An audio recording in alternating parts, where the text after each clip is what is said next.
clinical care is a last resort, really, when it comes to health. We know from a big body of evidence that the determinants of health really are social and economic and biologic in ways that are about populations, not about individual patients. So if we want to improve health of the people in our service area, we have to do something that is not about clinical care and direct care to individuals. We have to go upstream from that. So that's the first part, and as a clinician I feel like that's in my bones, because the people who walk into my exam room are still on their feet, but they are suffering from, in many cases, from things that could have been prevented in a different strategy. So that's about improving health. So your question is, why am I comfortable with, or was I interested in our pursuing social policy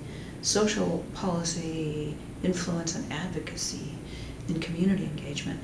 And that's the only way that you can do population health. These are social policy issues. We know that educational attainment and zip code and other determinants like that are really what's behind people's health status. So you get at those things with social policy. And in turn, social policy is driven by communities. You don't need just buy-in from community members, you need leadership from communities, or else it all goes away. So community engagement becomes completely intrinsic to influencing social policy. So bringing it all back together, we're not going to improve health without looking at those sorts of determinants, what happens in society, and we're not going to get at what happens in society without supporting communities and helping with leadership in communities.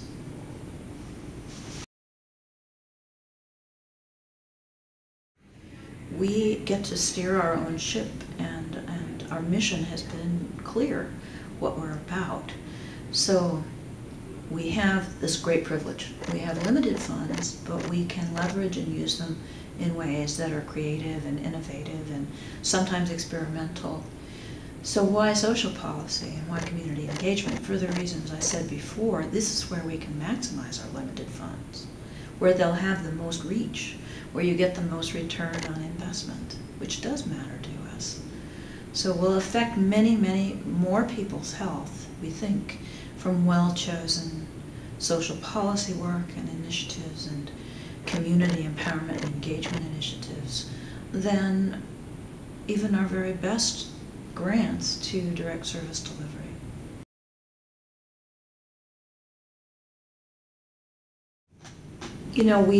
We arrived at where we are, which I think is still early in our journey on this, but we arrived where we are with a lot of intentionality, and we snuck up on it in some respects. At the same time as we were having our first discussions about going in this direction, we were also educating ourselves about what we legally can do. And because of our particular foundation structure, we have options for advocacy and education. We have options for lobbying, and now we make full use of all of that. But we were having, too, these internal debates and self-examination, self-education about where we could do the most with the funds we have. So I think the moral of the story is it was intentional, it was quite systematic, and where we've come is that we have adopted, created and adopted certain analytical tools that help us keep the compass pointing in the right direction. For example, we have tools of analysis when we think of a prospective legislative action or a legislatively related action that tell us to ourselves the risks to the foundation, the risks to others, and the benefits, so that we really try to map those out and articulate them. I think that's a very good kind of thing to do.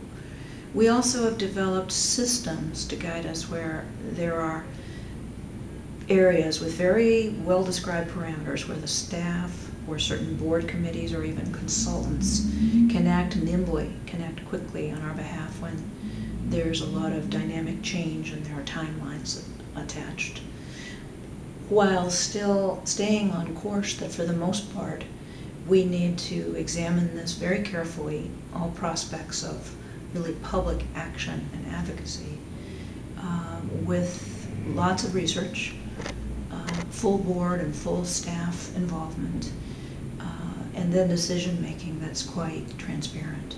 So those are our systems. We have something that's a little more nimble, but even there, it's very carefully mapped out, I think. And for the most part, we look to systemic, select, very judiciously chosen actions.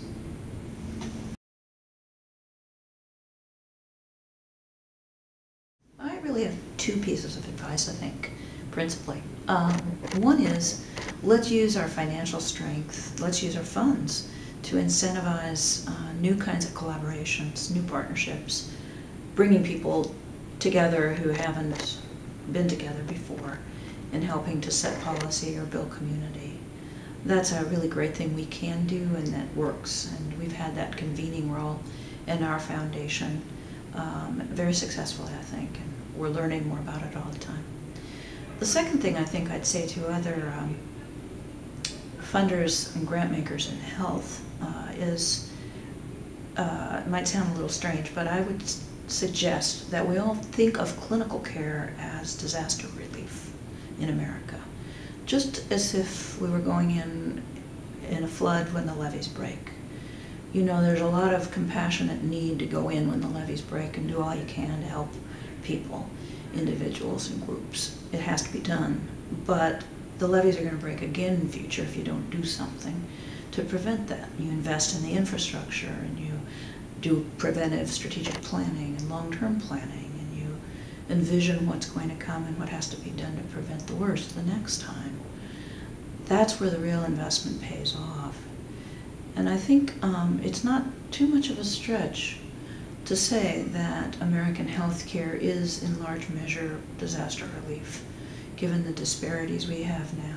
There are a lot of bells and whistles that can look pretty fancy in America, but all you have to do is look at our health outcomes to know we're not reaching the place we want to reach with all the best medical care we got.